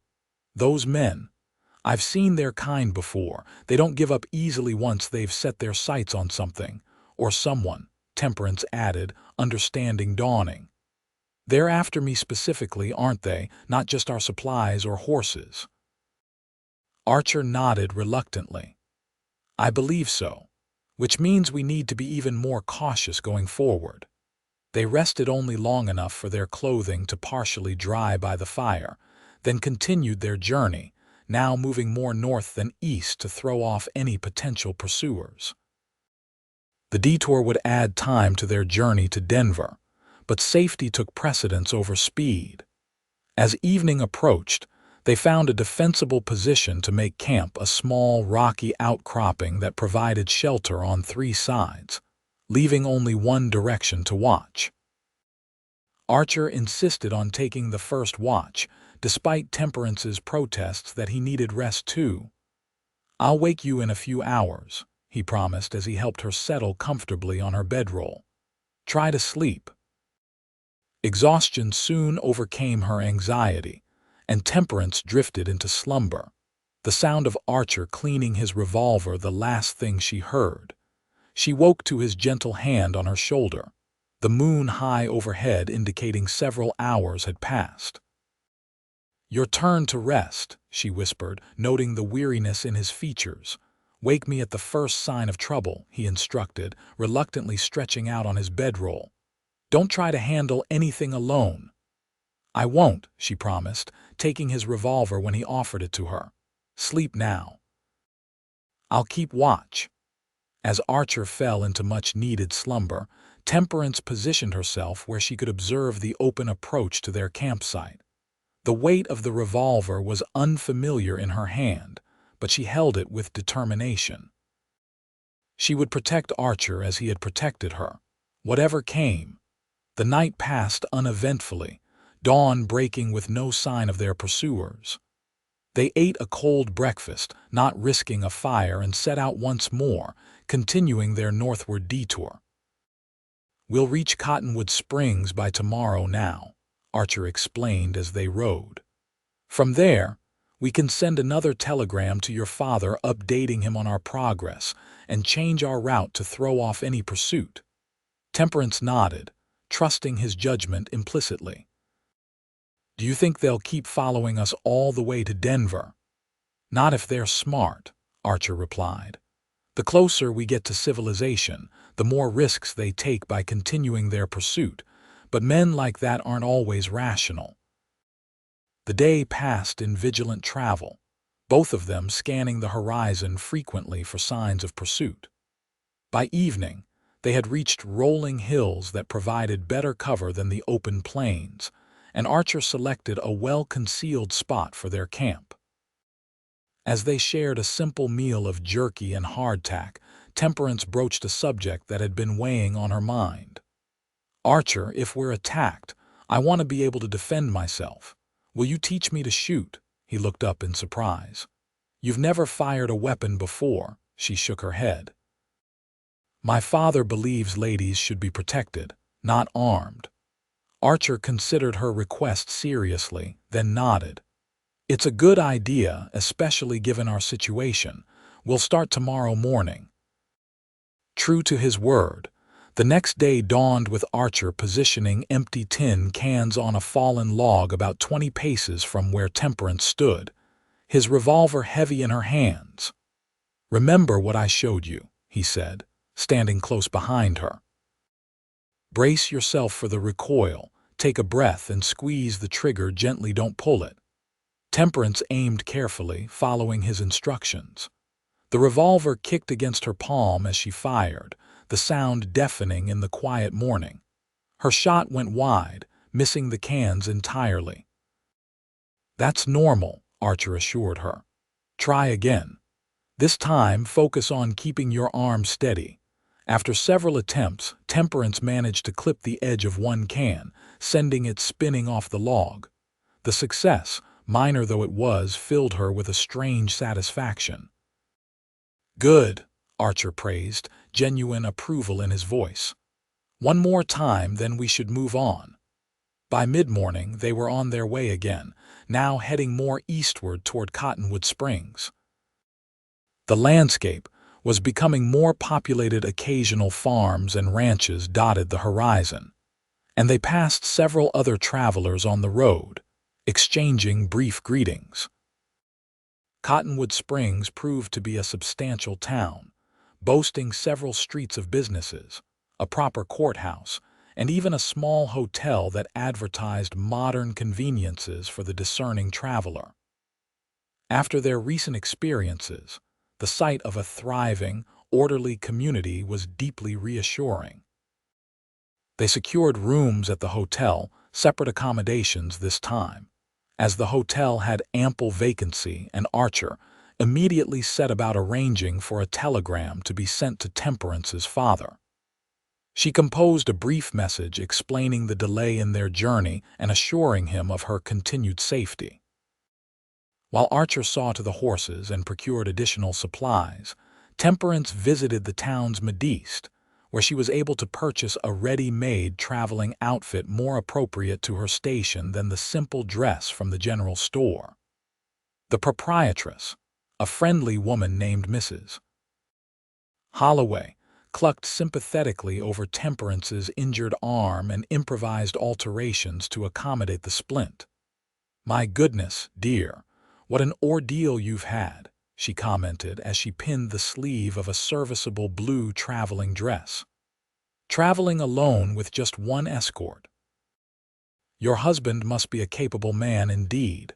Temperance didn't correct the assumption, finding it easier to let the woman believe Archer was her husband. "Yes, he's quite capable. I couldn't ask for a better protector." "Well, I'm sure your father will be relieved to see you safely home, Mrs. Holloway continued. "Denver's still a fair journey from here, but the roads are much safer in this direction. The stage runs twice weekly if your arm is troubling you too much for horseback." The mention of the stagecoach brought back flashes of the attack that had left Temperance injured and alone on the road where Archer had found her. She pushed the memories aside, focusing instead on the practicalities of their continued journey. "Thank you, but I believe we'll continue as we have been," she said politely. "My husband prefers to keep me within his sight, given our experiences." Mrs. Holloway nodded understandingly. "Very wise. There are still unsavory elements in these parts, I'm afraid. Just last week we heard tell of a stagecoach attack north of here. Dreadful business." Temperance's heart skipped a beat. "North of here? When exactly?" "Oh, must have been about 10 days ago now," the woman replied, adjusting a pin. "The driver and most passengers killed, they say. One body never found. A young woman. The authorities fear the worst." "How terrible," Temperance managed, her voice barely steady. She was the missing passenger, the one presumed dead. Somehow, hearing it discussed so casually made the reality of her narrow escape hit home anew. After completing her purchases, the blue traveling dress, a serviceable nightgown, and a few other necessities, Temperance returned to the hotel to find Archer waiting in the lobby.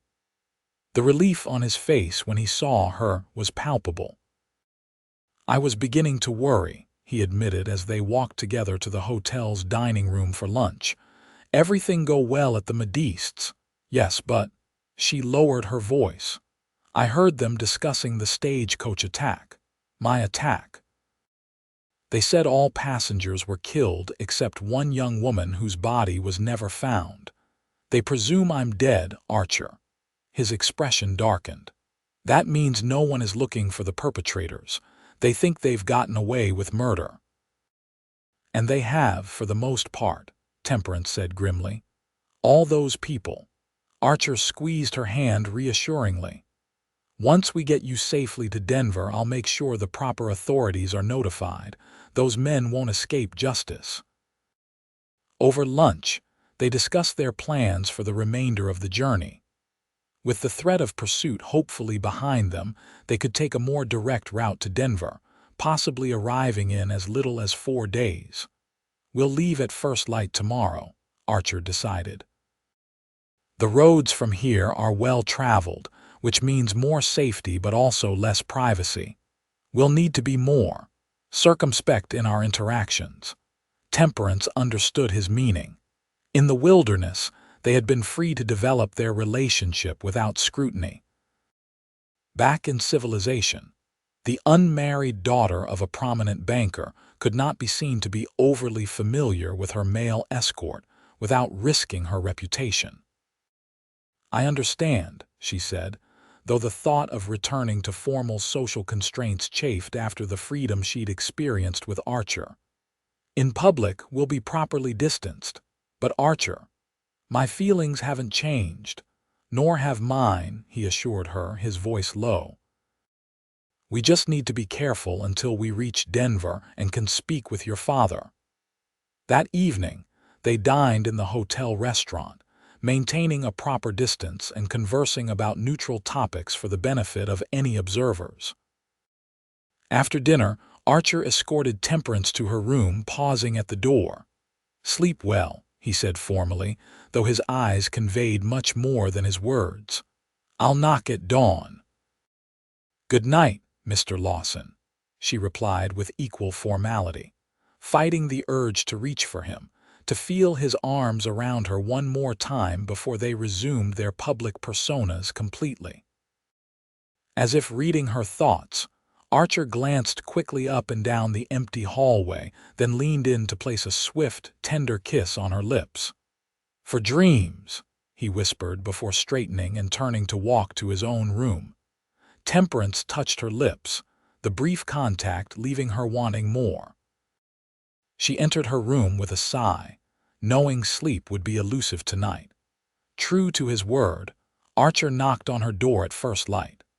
They ate a quick breakfast in the hotel dining room before retrieving their horses from the livery stable and setting out on the eastward road toward Denver.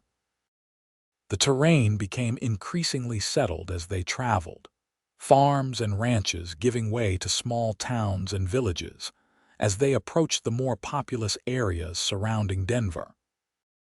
They made good time, stopping each night at respectable establishments where Archer continued to register them as Mr. and Mrs. Lawson while maintaining a proper distance in public. On the afternoon of the third day after leaving Cottonwood Springs, they crested a rise to see Denver City spread out before them in the distance, the buildings of the growing metropolis gleaming in the late sun. "There it is," Temperance said, a complex mixture of emotions washing over her. "Home." Archer said nothing, his expression unreadable as he gazed at the city that represented the end of their journey together and the beginning of whatever was to come next. "We'll reach it by tomorrow midday," he finally said, his voice carefully neutral. "Your father will be relieved to see you safe." They made camp that night in a small grove of trees, both acutely aware that this might be their last night of true privacy together. As they sat beside their small fire after dinner, Temperance moved to sit beside Archer, resting her head against his shoulder. "I'm afraid," she admitted quietly.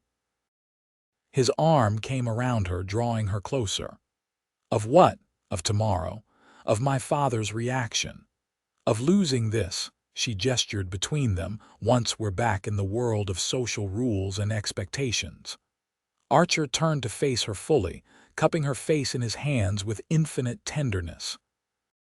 "Listen to me, Temperance Ellis. I love you.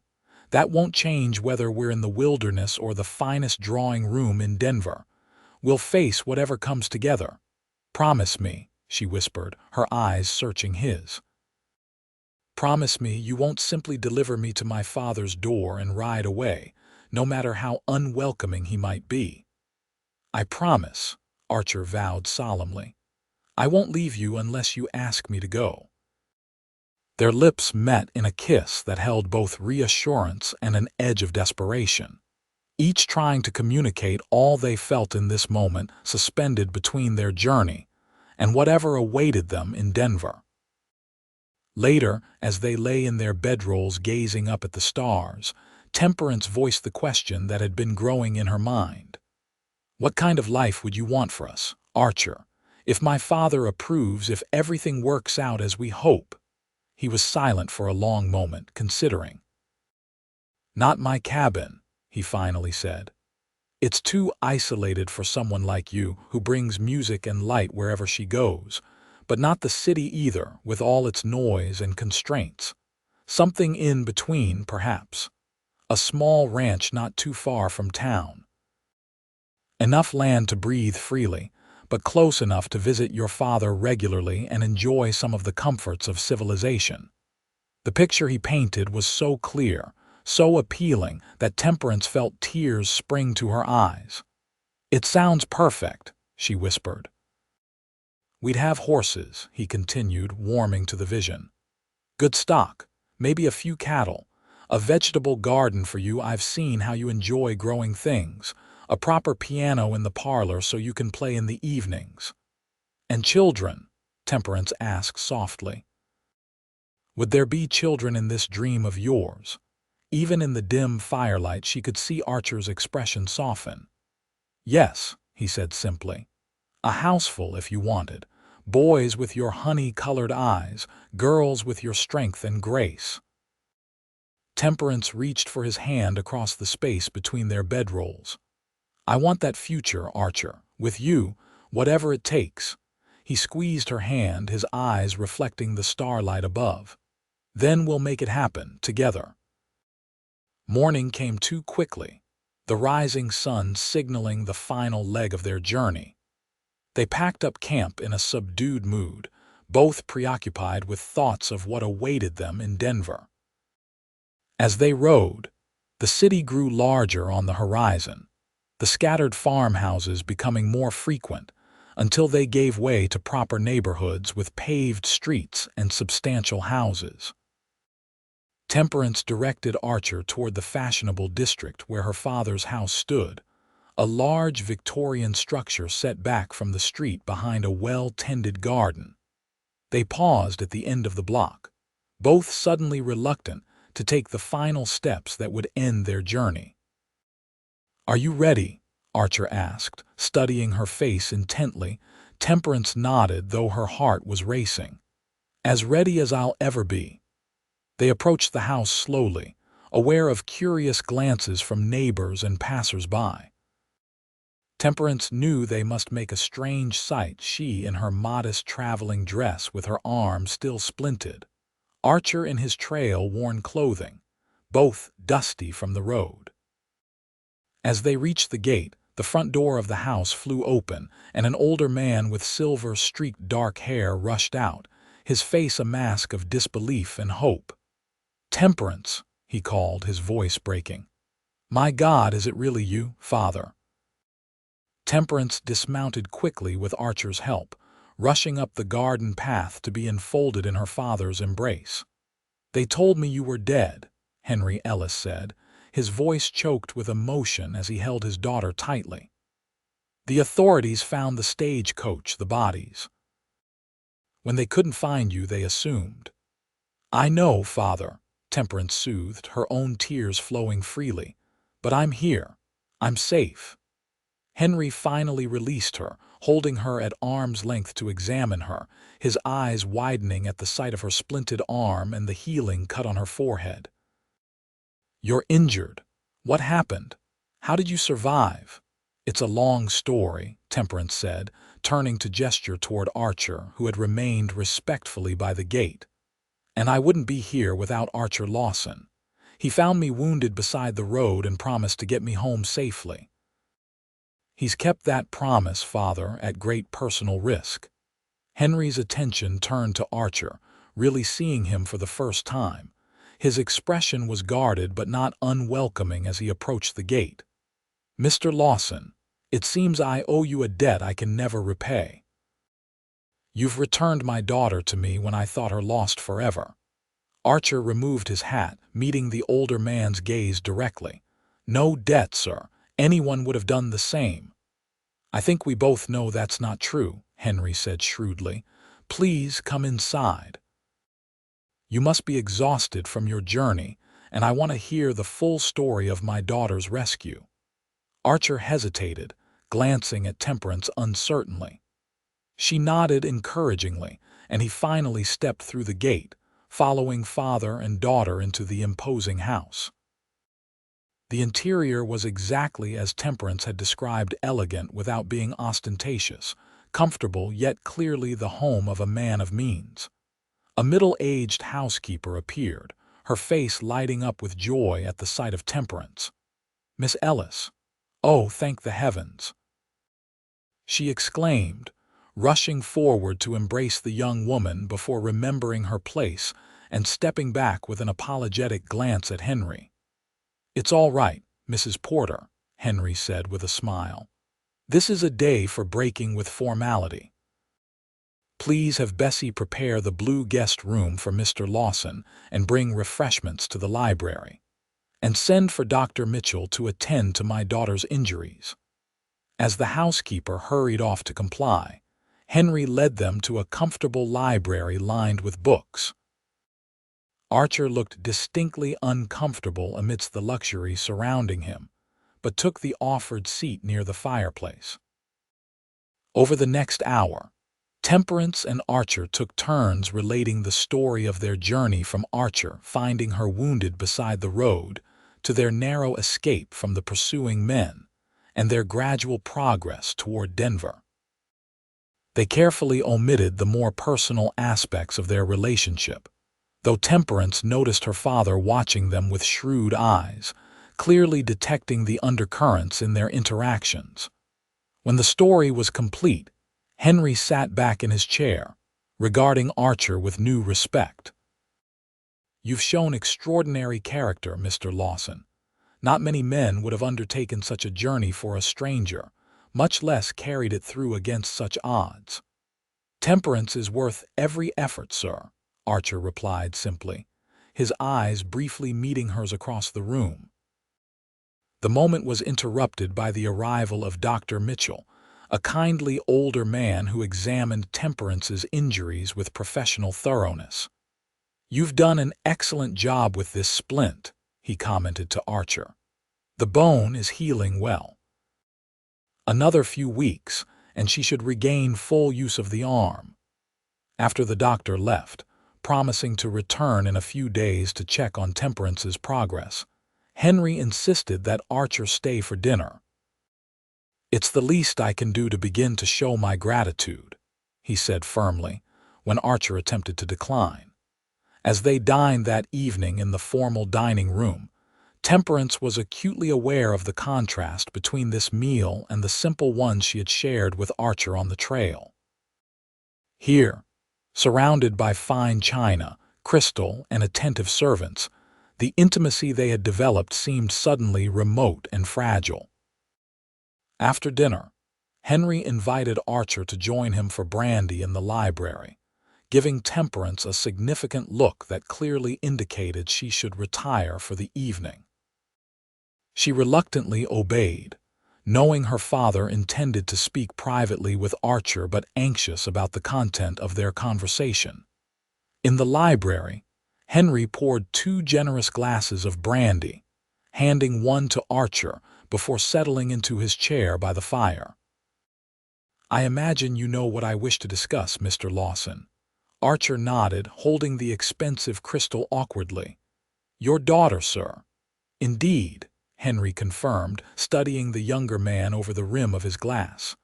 "I'm not blind, Mr. Lawson. I can see there's something between you and Temperance, something that goes beyond rescuer and rescued." Archer didn't deny it. "Yes, sir. During our journey, we developed feelings for each other. I assure you, I've behaved honorably toward your daughter." "I believe you," Henry said after a moment. "Temperance has always been an excellent judge of character. If she's given her heart to you, you must be worthy of it." He paused, swirling the amber liquid in his glass. "However, I must consider her future. You're a man of the wilderness by your own account. Temperance has been raised with certain comforts, certain expectations." "I understand your concerns, Mr. Ellis," Archer said carefully, "and I've considered them myself. I wouldn't ask Temperance to live in isolation, away from all she knows and loves. But I believe we could build a life together that honors both our needs, not in the heart of the city, perhaps, but not in complete wilderness either." Henry nodded thoughtfully. "And how would you support her? I don't mean to be crass, but it's a father's duty to ask." "I have savings," Archer replied. "Not a fortune, but enough to purchase land and stock. I'm skilled with horses. I could breed and train them. It's honest work that pays well if done right." Henry murmured noncommittally. "And if I were to object to this match, would you abide by my wishes or defy them?" Archer considered the question seriously. "I love your daughter, sir. I want her happiness above all else. If you believe I'm truly wrong for her, I would step aside not because I fear your disapproval, but because I wouldn't want to separate Temperance from her family. But I would ask that you base your judgment on who I am, not what I own or where I come from." Henry's expression softened slightly. "A fair request, and more diplomatic than I might have expected from a man of action such as yourself." He set down his glass, leaning forward. "Let me be direct, Mr. Lawson.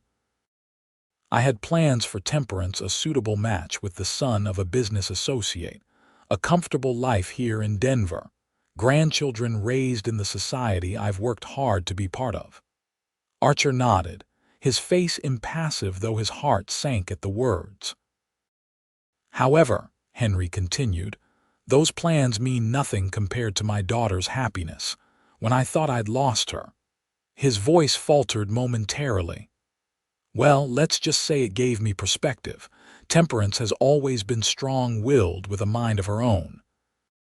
If she's chosen you, fighting against it would only lead to bitterness." "Sir," Archer said cautiously, not quite daring to hope. "I'm not giving my blessing yet," Henry clarified, "but I'm not withholding it either. Stay in Denver for a time. Let me get to know the man my daughter has apparently fallen in love with. Let her recover fully from her ordeal. If, after a few weeks, you both still feel as you do now, we can discuss more permanent arrangements." Relief washed over Archer. It wasn't the unconditional approval he might have hoped for, but it was far better than the outright rejection he had feared. "Thank you, sir. That's more than fair." "Good," Henry said, rising from his chair. "Then it's settled. You'll stay as our guest, and we'll see what the future holds." He extended his hand to Archer, who stood and shook it firmly. "And Mr. Lawson, thank you again for bringing my daughter home. Whatever else happens, I will never forget that debt." The next morning, Temperance woke early, anxious to learn what had transpired between her father and Archer. She dressed carefully in one of her own gowns, which felt strangely formal and constraining after days in simpler attire. Making her way downstairs, she found Archer alone in the breakfast room, already dressed and looking surprisingly comfortable in the formal setting. "Good morning," he greeted her, rising from his seat as she entered. "You look lovely." "Thank you," she replied, searching his face for clues about his conversation with her father. "Did you sleep well?"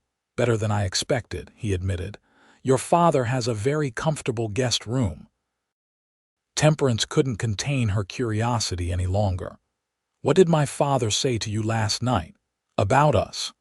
Archer smiled slightly at her directness. "He's asked me to stay in Denver for a few weeks, to let him get to know me better and to give you time to recover fully. If our feelings remain unchanged after that time, he's open to discussing our future together." "Really?" Temperance's face lit up with joy. "That's wonderful. I was so afraid he might send you away immediately." "Your father is a reasonable man," Archer said, "and he loves you very much. He wants your happiness, Temperance." "And are you happy with this arrangement?" she asked, suddenly uncertain. "Staying in the city, living in a house like this, it's very different from what you're used to." Archer took her hand, his thumb tracing gentle circles on her palm. "I won't pretend it's not strange to me, but I'd endure far worse to be near you. A few weeks of city living seems a small price to pay for a chance at a future together." Temperance beamed at him, squeezing his hand in return. "Then we'll make the most of these weeks. I'll show you Denver, introduce you to the people who matter to me, and you can show my father the man I've come to love." Henry joined them shortly after, greeting both with genuine warmth. Over breakfast, he outlined his thoughts for the coming weeks. "Doctor, Mitchell has advised that Temperance should rest and allow her arm to heal completely before resuming normal activities. In the meantime, Mr. Lawson, I thought you might be interested in accompanying me on a tour of my banking establishment and perhaps viewing some properties in the surrounding area. If you're to remain in Colorado, you'll need to establish yourself somewhere. Archer nodded, appreciating the older man's practical approach. I'd be honored, sir. The days that followed fell into a pleasant routine. Mornings often found Archer accompanying Henry to the bank or to meetings with local businessmen, learning about the commercial aspects of Denver that he had previously known nothing about.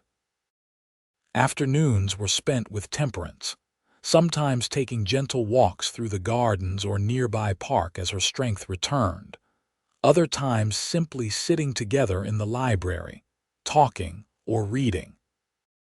Evenings were more formal, with dinner often including guests friends of Henry's who had heard about Temperance's miraculous return and were eager to meet the man responsible for her rescue. Archer found these social occasions challenging but managed to navigate them with increasing confidence, especially with Temperance by his side. As the weeks passed, Archer found himself growing more comfortable in the Ellis household. Mrs. Porter, initially wary of the rough-looking stranger in her domain, warmed to him after discovering his willingness to help with small tasks around the house. The gardener, Mr. Jenkins, developed a grudging respect for Archer's knowledge of plants and practical approach to problem-solving. Even the city itself became less intimidating as Temperance introduced him to her favorite parts of Denver, quiet corners of the park, a bookshop where the owner knew her by name, a small cafe that served the best apple pie Archer had ever tasted. Through her eyes, he began to see the appeal of city living, the community and convenience it offered. For her part, Temperance was rediscovering her home through Archer's perspective, noticing things she had long taken for granted: the luxury of running water, the abundance of fresh food, the privilege of privacy and space that her father's wealth provided. She found herself appreciating these comforts anew while also recognizing they weren't essential to her happiness. One afternoon, about 3 weeks after their arrival in Denver, Henry invited both Temperance and Archer to accompany him on a drive into the countryside surrounding the city. They traveled in Henry's comfortable carriage, following the main road east for about an hour before turning onto a smaller track that led to a rise overlooking a picturesque valley. Below them, a modest but well-built farmhouse stood amid several outbuildings, including a large barn and what appeared to be stables. A creek ran through the property, and meadows stretched out on either side, bordered by woodland to the north. "Beautiful, isn't it?" Henry commented, watching their reactions closely. 160 acres, good water rights, fertile soil. The house needs some work, but it's solidly built. The previous owner was a horse breeder before his health failed. Archer stared at the property, a strange feeling growing in his chest. It was exactly the kind of place he had described to Temperance that night beneath the stars, not too far from town, not too close, with good land and potential for raising horses. "Why are you showing us this?" he asked, turning to Henry. The older man smiled slightly. "Because it's for sale and I happen to know the owner is motivated to sell quickly. I thought it might interest you." "Father," Temperance began, her voice filled with emotion, "are you saying what I think you're saying?" Henry looked between them, his expression softening. "I'm saying that I've watched you two together these past weeks. I've seen how you complement each other, how you balance each other's strengths and weaknesses, and I've come to believe that your happiness lies in a future together." "Sir," Archer said, deeply moved by the gesture, "this property—" "I couldn't possibly afford—" Henry held up a hand to stop him. Consider it an investment in my daughter's future happiness, not a gift if that offends your pride. You can repay me gradually from the profits of your horse-breeding enterprise. I've made some inquiries. There's significant demand for quality stock in this region. Temperance threw her arms around her father, tears of joy streaming down her face. Thank you, father. Thank you for understanding. Henry patted her back affectionately. I only want your happiness, my dear, and it's become quite clear that your happiness includes this man. He turned to Archer, extending his hand. Well, Mr. Lawson, what do you say? Would you like to see the property up close? Archer clasped the offered hand firmly, his own eyes suspiciously bright. I would indeed, sir. And if it's half as good as it looks from here, I believe we may have found our home. They spent the afternoon exploring the property, Archer's experienced eye noting both its merits and the work that would be needed to transform it into a working ranch. The house was simple but spacious, with a large kitchen, 4 bedrooms, and a sunny parlor that Temperance immediately envisioned holding a piano. As they walked the boundaries of what might become their land, Archer and Temperance fell slightly behind Henry, taking advantage of the moment of privacy. Are you sure about this? Archer asked quietly. It's not the city life you're accustomed to. Temperance smiled up at him, her eyes reflecting the blue of the sky above. I've never been more certain of anything. This is perfect, Archer. Room to breathe, land to work, but close enough to visit my father regularly. It's exactly what we talked about that night under the stars. You remember that conversation? He asked, surprised. I remember everything about our journey, she said softly. Every hardship, every moment of connection, every word you spoke to me. It changed me, Archer, showed me what truly matters. He stopped walking, turning to face her fully. Marry me, Temperance. Not someday, not eventually, soon. I don't want to wait any longer to begin our life together. Her face lit up with joy. Yes, she said simply, as soon as it can be arranged. Archer drew her into his arms, kissing her with all the love that had grown in his heart since finding her wounded beside that dusty road. When they finally parted, both were breathless and smiling. I should speak to your father formally, Archer said, glancing ahead to where Henry was tactfully examining a fence post, giving them their moment. I think he already knows your intentions. Temperance laughed softly. But yes, tradition must be observed. That evening, after returning to the Ellis home, Archer requested a private audience with Henry in his study. The older man received him with a knowing smile, offering him a chair and a glass of his finest whiskey. I believe I know why you've sought this meeting, Mr. Lawson, Henry said, his tone warm, but I'll let you speak your piece. Archer set aside the untouched whiskey, leaning forward earnestly. Mr. Ellis, I love your daughter. She's the most remarkable woman I've ever known, strong, intelligent, kind, and braver than anyone has any right to be. These past weeks have only confirmed what I began to feel during our journey. I want to spend my life with her, to build something meaningful together. He took a deep breath. I'm asking for your blessing to marry Temperance. Henry studied him for a long moment, then nodded slowly. You have it, Mr. Lawson, my full and unreserved blessing. He rose, extending his hand. And I think it's time you called me Henry. We're to be family after all. Thank you. Henry, Archer said, clasping the older man's hand firmly. I promise to do everything in my power to make Temperance happy.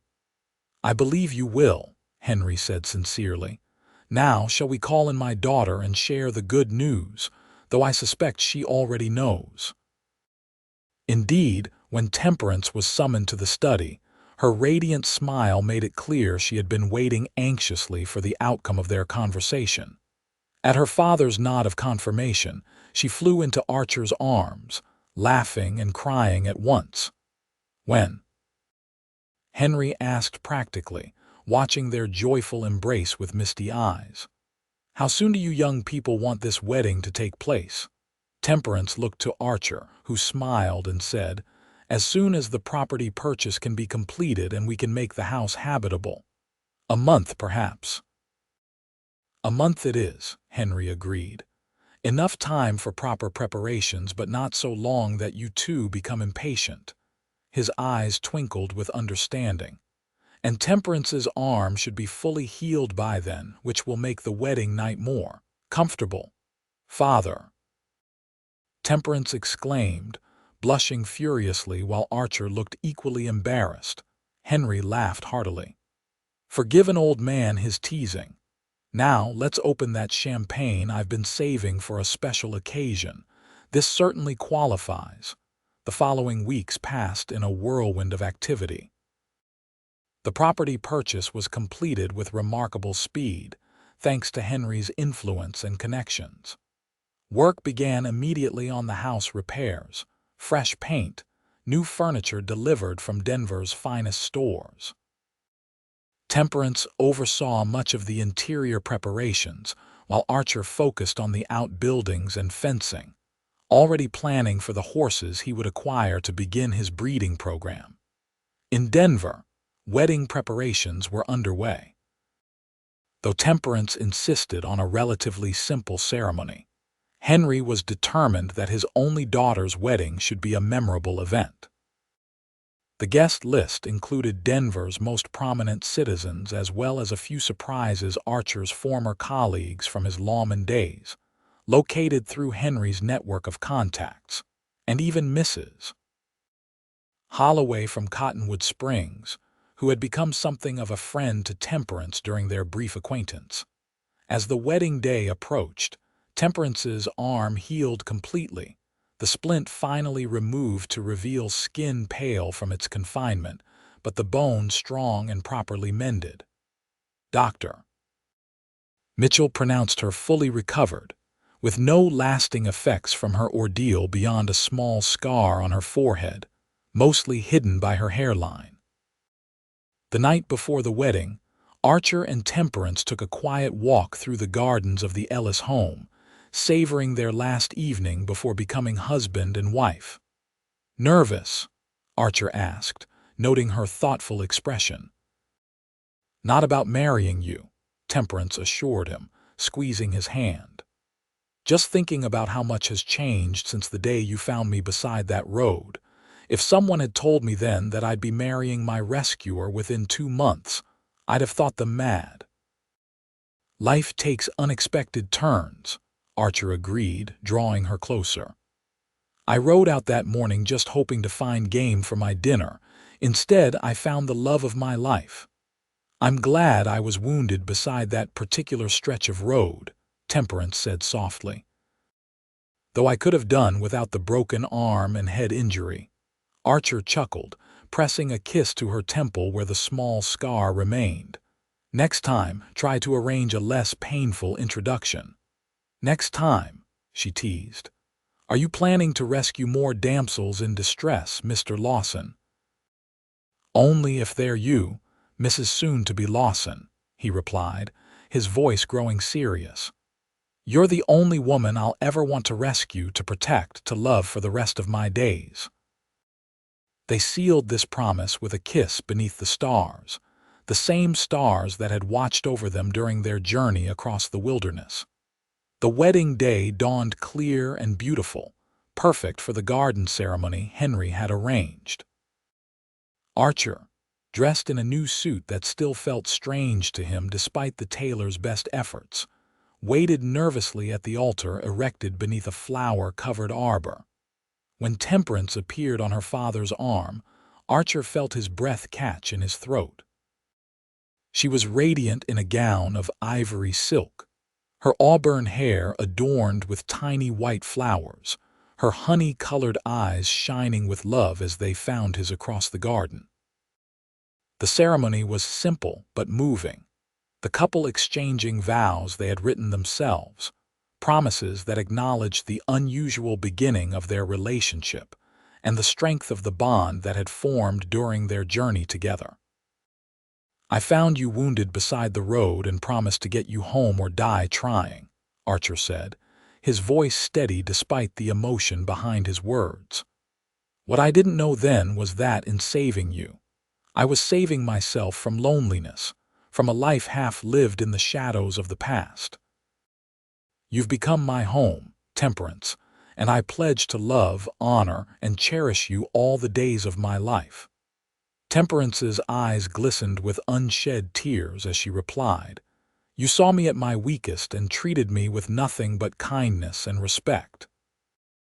You showed me what true strength looks like, not dominance or control, but protection, support, and the courage to be vulnerable.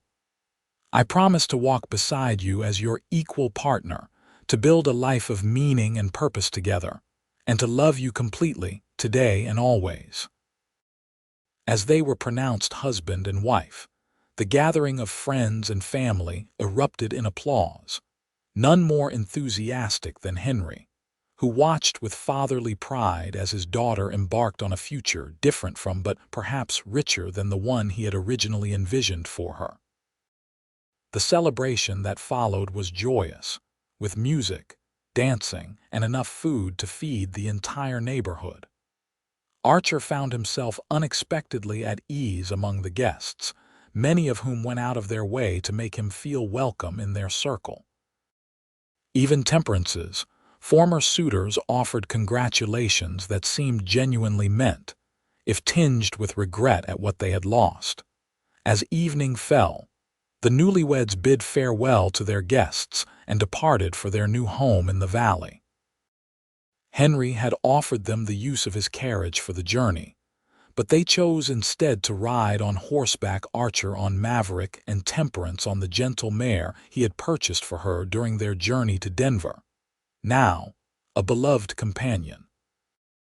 They arrived at their new home as twilight deepened into night, the house welcoming with lamps lit in the windows by the caretaker who had prepared it for their arrival. Archer insisted on carrying Temperance across the threshold, a tradition she laughingly accepted despite its quaintness.